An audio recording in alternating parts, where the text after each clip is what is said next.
కొంత సొమ్మును కొంత రేటును చక్రవడ్డీకి ఇవ్వడం జరిగింది.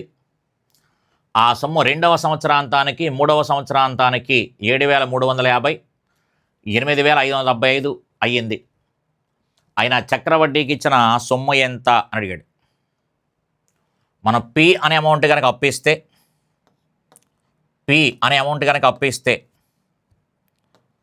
2 సంవత్సరాల కాలంలో 7,350 రూపాయలు అయింది. 3 సంవత్సరాల కాలంలో అంటే మరొక సంవత్సరం గడిస్తే 85,75 రూపాయలు అయింది.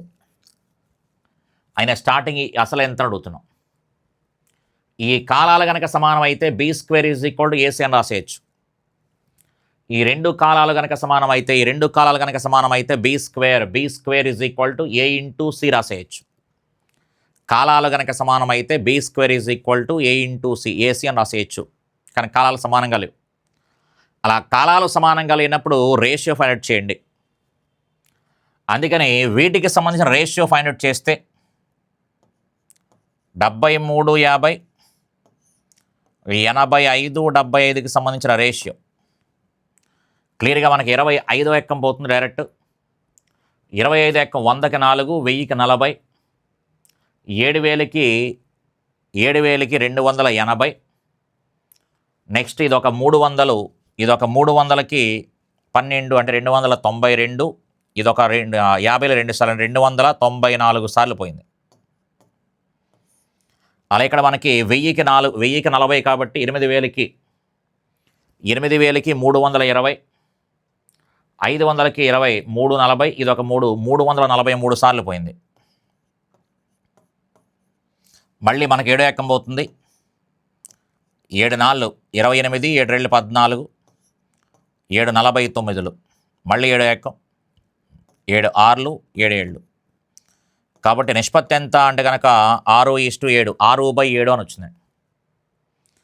ఈ రెండింటికి సంబంధించిన నిష్పత్తి 6:7 అని వచ్చింది. ఎప్పుడైతే ఒక సంవత్సరానికి సంబంధించి 6:7 అని వచ్చిందో ఒక సంవత్సరానికి సంబంధించి 6:7 వాడి పర్సంటేజ్ వడ్డీ రేట్ ఎంత అంటే కనుక 6 రూపాయలుగా ఉండే సొమ్ము 7 రూపాయలు అయిందంటే 1 రూపాయి పెరిగింది కాబట్టి 1/6 16 2/3% అని చెప్పచ్చు. అయితే వాడు వడ్డీ రేట్ అడగల, ఈ సొమ్ము అడిగాడు. ఒక సంవత్సరానికి సంబంధించి 6:7 అంటే కనుక అప్పుడు 2 సంవత్సరాలకి ఏమవుద్ది, కాలం ఎప్పుడు కూడా పవర్స్లో ఉంటుందని చెప్పాను. అంటే 6² 36 అని చెప్తాము.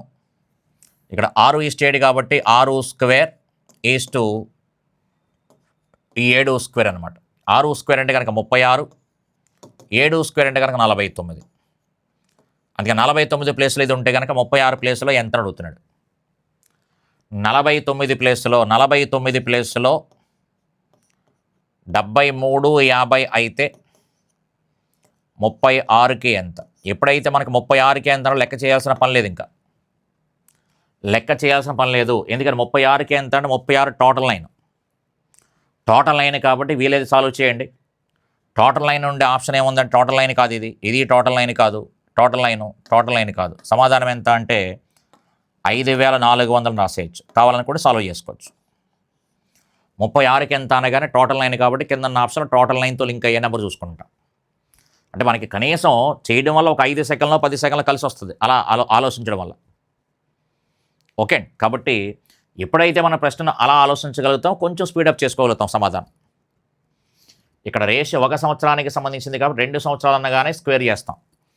అదే మనకి 3 సంవత్సరాలకు సంబంధించి క్యూబ్ వేస్తాం. ఓకే, నెక్స్ట్ మరొక ప్రశ్న.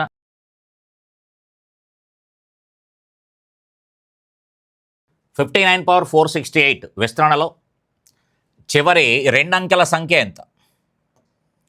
అడిగిన ప్రశ్న చివరి 2 అంకెల సంఖ్య. అయితే చివరి 2 అంకెల సంఖ్య అడిగాడు కానీ వాడు ఇచ్చిన ఆప్షన్ల ద్వారా అయితే కనుక సమాధానం స్పాంటేనియస్గా చెప్పేయచ్చు. ఎందుకని అంటే కనుక 9 నెత్తి మీద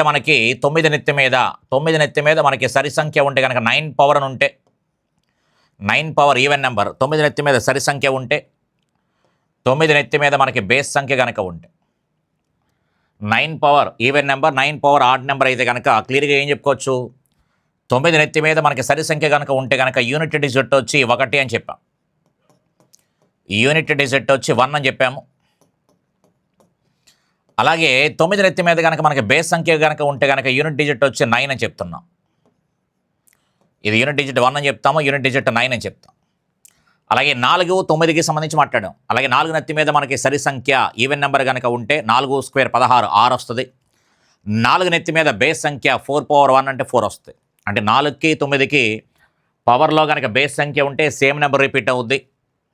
అలాగే అక్కడ ఈవెన్ నెంబర్ ఉంటే కనుక 9కి అయితే 1 వస్తుంది, 4కి అయితే 6 వస్తుంది. మనం ఆ రకంగా ఆలోచించుకున్నా సరే, ఆ రకంగా ఆలోచించుకున్నా 9 నెత్తి మీద మనకి సరి సంఖ్య ఉంది 9 పవర్ ఈవెన్ నెంబర్ 468 468 అనే సరి సంఖ్య కాబట్టి ఖచ్చితంగా ఒకట్ల స్థానంలో 1 ఉండాలి. ఒకట్ల స్థానంలో 1 ఉండాలి కాబట్టి ఉండే ఆప్షన్ ఒకటే ఉంది కాబట్టి 21 అంటే ఇక్కడ వేసుకోవచ్చు. కానీ వాడు అడిగిన ప్రశ్న చివరి 2 అంకెల సంఖ్య. ఆప్షన్లో 31, 41, 51, 61 అలా ఇస్తే 21, 31, 41, 51 అని ఇచ్చాడు అనుకోండి, అప్పుడు మనం ఆలోచించుకోవాలి. క్లియర్గా మనకి ఇలా మనకి 1కి సంబంధించి అయితే కనుక హ్యాపీ చెప్పేయచ్చు. మిగతా నెంబర్లకి సంబంధించి మాట్లాడుకుంటే చివర మనకి 1 వచ్చేలా ప్లాన్ చేసుకోండి. అంటే 9 స్క్వేర్ కానీ 9 స్క్వేర్ అంటే కనుక క్లియర్గా 81 అని చెప్తాం. అంటే చివర మనకి ఏమొస్తుంది 1 అని వస్తుంది. అలాగే 3 పవర్ 4 3 ఉన్నా సరే 81 అని చెప్తాం. చివర 1 వస్తుంది. చివర మనకి 1 వస్తుంది. అలాగే 7 పవర్ 4 అని చెప్పామనుకోండి 2401 అని చెప్తాం. చివర 1 వస్తుంది. అందుకని 1కి సంబంధించి కానీ 3కి సంబంధించి కానీ 7కి సంబంధించి కానీ 9కి సంబంధించి కానీ చివర మనకి 1 వచ్చేలా ప్లాన్ చేసుకోండి. చివర మనకి 1 వచ్చేలా ప్లాన్ చేసుకోవాలి కాబట్టి ఇక్కడ 9 స్క్వేర్ అని ఉంది కాబట్టి 9 స్క్వేర్ వచ్చేలా ప్లాన్ చేసుకోవాలి అంటే కనుక అక్కడ 59 స్క్వేర్ అని ఉంది. ఏదైనా ఒక సంఖ్యకి సంబంధించినటువంటి వర్గము అంటే n స్క్వేర్లో కానీ ఆ సంఖ్యకి 50 కలిపినా 50 తీసేసిన వాటికి సంబంధించిన స్క్వేర్లో కానీ లేదా 100కి కలిపి 100 తీసేసిన వాటికి సంబంధించిన స్క్వేర్లో కానీ చివరి 2 అంకెలు ఎలా ఉంటాయి అంటే కనుక ఒకేలా ఉంటాయి. స్క్వేర్ రూట్స్, క్యూబ్ రూట్స్ అనే దాంట్లో మీకు చెప్పినది. ఒక సంఖ్య యొక్క స్క్వేర్లో కానీ దానికి 50 కలిపి 50 తీసేసిన దానికి సంబంధించిన స్క్వేర్లో కానీ లేదా 100 కంటే ఎక్కువ 100 కంటే తక్కువ ఉన్నటువంటి స్క్వేర్లో కానీ చివరి 2 అంకెలు సేమ్ ఉంటాయి. అని చెప్పచ్చు. చివరి 2 అంకెలు సేమ్ ఉంటాయి. అంటే ఎగ్జాంపుల్ కోసం 12 స్క్వేర్ అని ఉందనుకోండి. 12 స్క్వేర్ అంటే కనుక 144. చివరి 2 అంకెలు 44 వస్తుంది. ఈ 12ని 50లోంచి తీసేసామనుకోండి 38 స్క్వేర్ 14, 44 చివరి 2 అంకెలు సేమ్ 44 వస్తాయి. ఈ 12ని 50 కలిపామనుకోండి 62 స్క్వేర్ ఇది కూడా మనకి ఫస్ట్ 2 నెంబర్లో తెలియదు కానీ చివరి 2 అంకెలు మాత్రం 44 వస్తాయి. అదే 100కి కలిపితే కనుక 102 స్క్వేర్లో కూడా మనకి ఈ అంకెలు పక్కన పెడితే చివరి 2 అంకెలు మాత్రం 44 వస్తాయి. అలాగే 112 స్క్వేర్ అండి. 102 స్క్వేర్ కాదు 112 స్క్వేర్ 100 కలిపితే 100లోంచి తీసేస్తే 88 స్క్వేర్. దీంట్లో కూడా మనకి మొదటి 2 అంకెలు తెలియదు కానీ చివరి 2 అంకెలు మాత్రం 44 వస్తాయి. ఇలా ఒక సంఖ్యకి సంబంధించిన స్క్వేర్లో కానీ 50కి ఎక్కువ తక్కువ అంటే 50లోంచి 12 తీసేస్తే 50కి 12 కలిపితే 100కి 12 తీసేస్తే 100లోంచి 12 కలిపితే వాటికి సంబంధించిన స్క్వేర్లో కూడా చివరి 2 అంకెలు ఒకేలా ఉంటాయి. ఎనీ నెంబర్ నువ్వు ఏ నెంబర్ తీసుకున్నా పర్లేదు. అప్ టు 25 వరకు ఆ చివరి 2 అంకెలు ఒకేలా ఉంటాయి. 26 దగ్గర నుంచి స్క్వేర్ నెంబర్ చివరి మనకి 2 అంకెలు ఏవైతే ఉంటాయో అవి రిపీట్గా ఉంటాయి. 26 దగ్గర నుంచి రిపీట్గానే ఉంటాయి. అది కూడా మనకి ఈ రకంగా రిపీట్ అవుతూ ఉంటాయి. 13 స్క్వేర్ 169 అంటున్నాం. 13 స్క్వేర్ 169. దీన్ని 63 స్క్వేర్ 50 కలిపితే కనుక 63 స్క్వేర్లు కూడా చివర మనకి 69 వస్తుంది. 113 స్క్వేర్లో కూడా చివర మనకి 69 వస్తుంది. 37 స్క్వేర్లో కూడా చివర మనకి 69 వస్తుంది. చివర 69 వస్తుంది. అలా చివరి 2 అంకెలు మనకి ఒకే రకంగా ఉంటాయి. అందుకని ఈ 2 పదాలు జాగ్రత్తగా ఉపయోగించుకుంటే కనుక మనకి ఎండింగ్ చివరి 2 అంకెల సంఖ్య కనుక్కోవడం చాలా ఈజీ. 1కి సంబంధించి కావచ్చు, 3కి సంబంధించి కావచ్చు, 7కి సంబంధించి కావచ్చు, 9కి సంబంధించి కావచ్చు. వీటిని 1లో వచ్చేలా ప్లాన్ చేసుకోండి. 9 అయితే కనుక 9 స్క్వేర్ 81 అంటాం. ఇది 7 పవర్ 4 2401 అని చెప్తాం. ఇదైతే కనుక 3 × 4 81 అని చెప్తాం.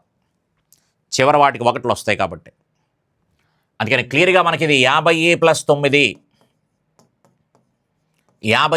9 స్క్వేర్ అని రాసుకుంటున్నాను. 59 స్క్వేర్లో చివరి అంకెలు ఏమొస్తాయో 50 కంటే ఎక్కువగా ఉన్న 9 స్క్వేర్లో కూడా 50 కంటే ఎక్కువగా ఉన్న 9 స్క్వేర్లో కూడా మనకి అవే చివరి రెండు అంకెలు వస్తాయి. 59 స్క్వేర్లో ఏ చివరి రెండు అంకెలు అయితే వస్తాయో 50 కంటే ఎక్కువ ఉండే నెంబర్లో కూడా మనకి 50 కంటే ఎక్కువ ఉండే నెంబర్ 9 ఉంది కదా, 9 స్క్వేర్లో కూడా చివరి రెండు అంకెలు అవే వస్తాయి. అందుకని స్క్వేర్ ఇక్కడ రాసేసాం కాబట్టి 234 అని చెప్పచ్చు. క్లియర్గా మనకి ఇది 9 స్క్వేర్ అనగానే 81, 81 × 234. అయితే వాడు క్లియర్గా చివరి రెండు అంకెల సంఖ్య అనగానే ఫస్ట్ మనం ఒకట్ల స్థానం హ్యాపీగా ఒకటని రాసేసుకోవచ్చు దీన్ని చూసి. ఇక పదుల స్థానం రాసేటప్పుడు ఇక్కడున్న పదుల స్థానాన్ని టార్గెట్ చేసుకొని ఆ మొదటి అంకెని గుణిస్తాం. పదుల స్థానాన్ని టార్గెట్ చేసుకుని 8 4 ఎంత 32 అని చెప్తున్నాం. 32 అనుకుంటే కనుక చివరి రెండు అంకెలు ఏమొచ్చాయి 21 వచ్చింది. ఇలా 1379 గురించి మాట్లాడుకున్నాం.